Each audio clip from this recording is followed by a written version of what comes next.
13 नवंबर 2023 सोमवती अमावस्या के दिन किया गया एक छोटा सा उपाय करवा सकता है आपके बच्चों का विवाह। नमस्कार, मैं पंडित GS कौशिक आपका स्वागत करता हूं आपके अपने YouTube चैनल GS घृत कौशिक में।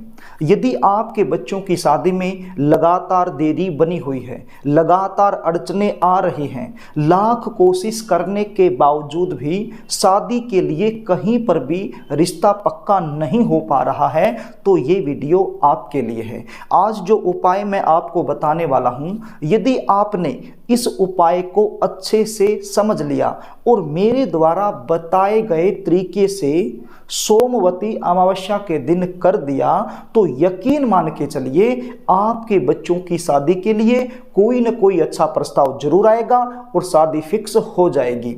कई बार बच्चों की जन्म कुंडली में ग्रह और नक्षत्रों के कुछ ऐसे दुर्योग बन जाते हैं जिसके चलते विवाह में लगातार देरी बनी रहती है।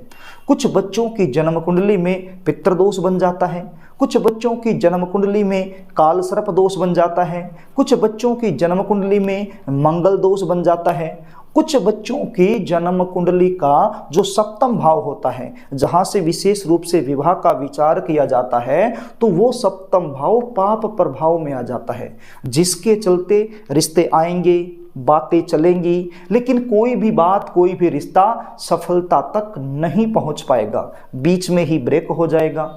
और यदि कोई रिश्ता पक्का हो भी जाता है तो एंड में जाकर कोई न कोई ऐसी बात निकल कर सामने आएगी जिसके चलते रिश्ता टूट जाएगा।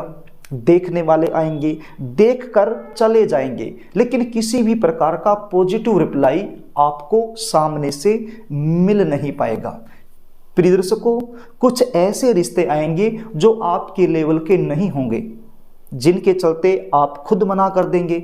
और यदि कोई ऐसा रिश्ता आ गया जो आपके लेवल का है, जो आपको पसंद है, वो सामने से पक्का नहीं हो पाएगा। तो प्रिय दर्शकों, यदि आपके साथ भी कुछ ऐसा ही हो रहा है तो चिंता करने की आवश्यकता नहीं है।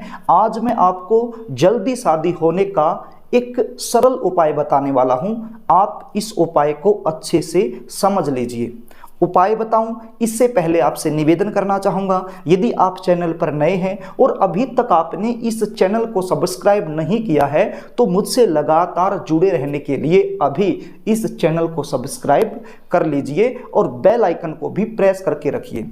चैनल को सब्सक्राइब करना बिल्कुल निःशुल्क होता है, इसमें आपका कोई भी खर्चा नहीं लगता है। यदि आप चैनल को सब्सक्राइब कर लेते हैं तो जब भी आप इस वीडियो को दोबारा से देखना चाहोगे तो आसानी से देख पाओगे। इसलिए कहता हूं कि चैनल को सब्सक्राइब जरूर कर लें। तो प्रिय दर्शकों, अब आप ये जान लीजिए ये उपाय आपने कब और कैसे करना है। पहले तो मैं आपको ये बता दूं, ये उपाय जिन बच्चों की शादी में लगातार देरी बनी हुई है, यदि वो खुद करना चाहें तो खुद भी कर सकते हैं। लेकिन मुझे पता है आजकल के जो बच्चे होते हैं उनके पास उपाय करने के लिए समय नहीं होता है, तो ऐसी सिचुएशन में माता पिता अपने बच्चों की जल्दी शादी के लिए ये उपाय जरूर करें।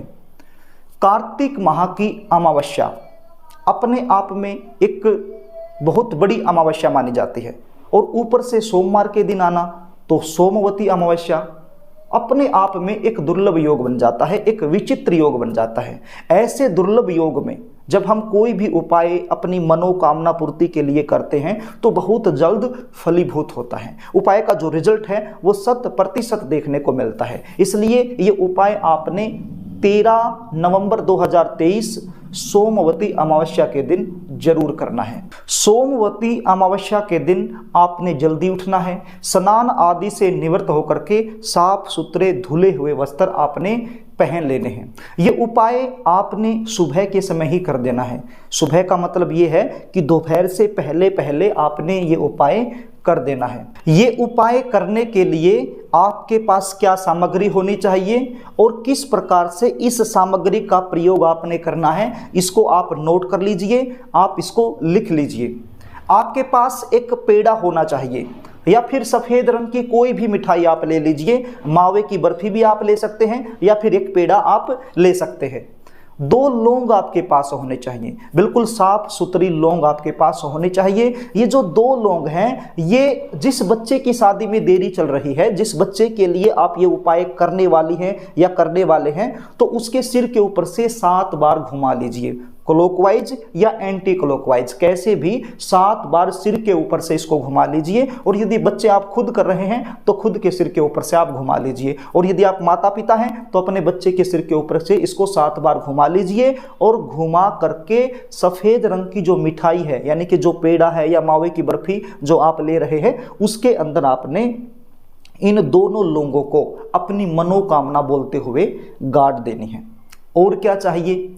एक सफेद रंग का धागा, कच्चा सूत, जहां से पूजा का सामान मिलता है वहां से आपको आसानी से मिल जाएगा, कच्चा सूत सफेद रंग का धागा। वो कितना चाहिए? वो बच्चे की हाइट के बराबर का, जितनी बच्चे की हाइट है उतना ही लंबा धागा वो होना चाहिए। और उस धागे में आपने गांठ लगानी है।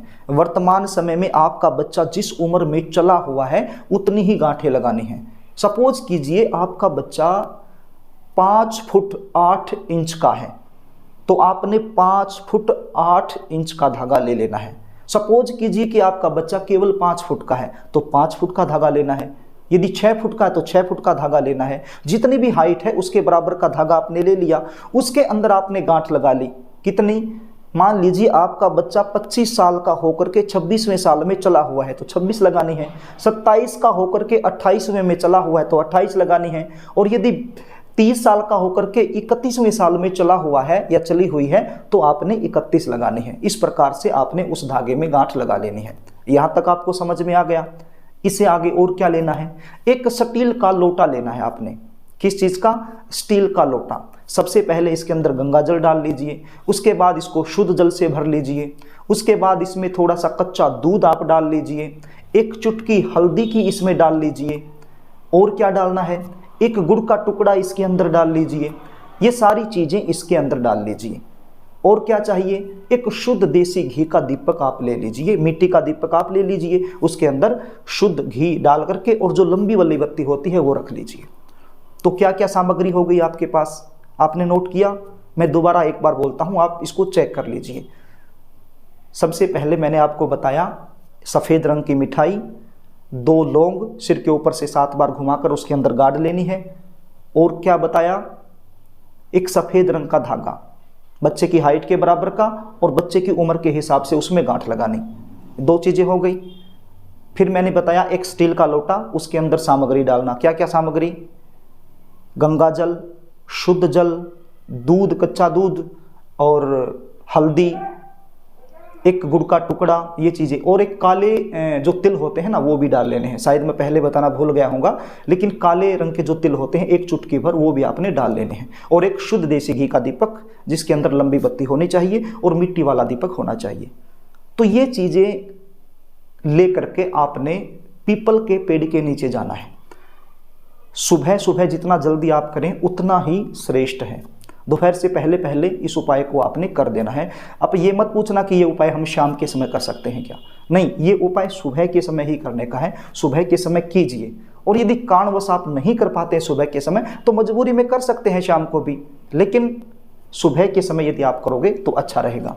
तो ये सारी चीजें लेकर के पीपल के पेड़ के नीचे चले जाना है। पीपल के पेड़ के नीचे जाकर के आप दक्षिण दिशा की तरफ मुख करके बैठ जाइए, यानी कि साउथ जोन की तरफ आपका फेस होना चाहिए। और ये जो लोटा आप लेकर के गए हैं, इस लोटे में जो भी चीजें, जल वगैरह जो भी आपने सामान मिला रखा है वो सभी का सभी पीपल की जड़ में अर्पित कर दीजिए। अपने पितरों का ध्यान करते हुए पूरा जल पीपल की जड़ में अर्पित कर देना है आपने।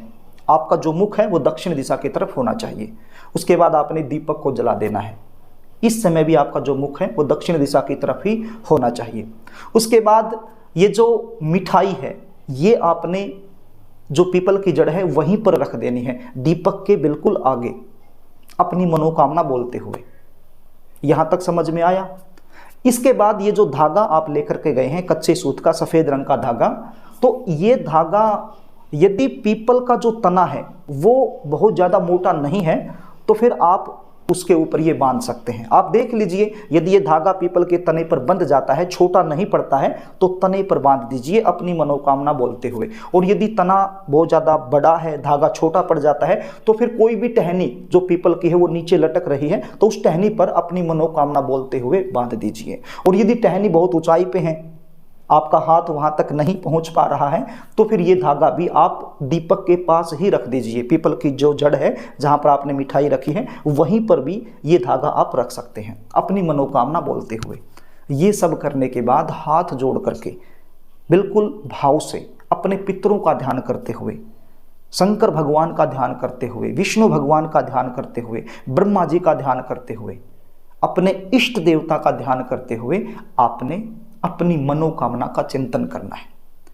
यदि आप माता पिता हैं तो अपने बच्चों की जल्दी शादी होने की प्रार्थना करनी है। और यदि आप बच्चे ये उपाय खुद कर रहे हैं तो फिर अपनी जल्दी शादी होने की आपने प्रार्थना करनी है।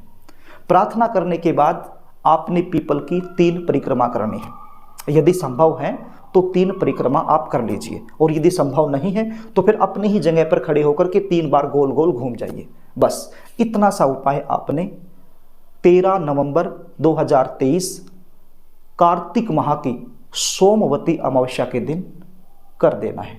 यदि आप ये उपाय कर देते हैं तो इस उपाय का जो प्रभाव है वो आप खुद देखेंगे। आपकी शादी के लिए कोई ना कोई अच्छा प्रस्ताव जरूर आ जाएगा। यदि आप अपने बच्चों की जन्म कुंडली का विश्लेषण मुझसे करवाना चाहते हैं, शादी में लगातार देरी बनी हुई है, उसका मुख्य कारण क्या बनता है, ये मुझसे जानना चाहते हैं, शादी कब होगी, कहाँ होगी, कौन सी दिशा में होगी, कैसे परिवार में होगी, ये सारी जानकारी यदि आप मुझसे लेना चाहते हैं, कुंडली के आधार पर जल्दी शादी होने के विशेष उपाय क्या बनते हैं, ये आप मुझसे जानना चाहते हैं, तो स्क्रीन पर दिए गए व्हाट्सएप नंबर पर आप अपने बच्चों की जन्म डिटेल लिखकर मेरे पास भेज सकते हैं और अपने बच्चों की जन्म कुंडली का सटीक विश्लेषण मुझसे करवा सकते हैं। जन्म कुंडली विश्लेषण की फीस होती है, वो फीस आपको पे करनी होती है। जब आप फीस पे कर देते हैं तो पूरी जानकारी आपको दे दी जाती है। यदि आपको कार्यक्रम अच्छा लगे, ये वीडियो आपको अच्छी लगे तो इसको लाइक ज़रूर कर देना। यदि पुण्य के भागीदार बनना चाहते हैं तो वीडियो को शेयर भी कर देना, ताकि किसी ज़रूरतमंद के पास अब ये पहुँच जाए और वो आपको दुआ दे। और यदि आप मुझसे लगातार जुड़े रहना चाहते हैं, हमारे द्वारा दिए गए कार्यक्रम आपको अच्छे लगते हैं, तो इस चैनल को सब्सक्राइब जरूर कर लेना यदि अभी तक आपने नहीं किया है तो। प्रिय दर्शकों, आज के लिए बस इतना ही। आगे फिर मिलेंगे, तब तक के लिए नमस्कार।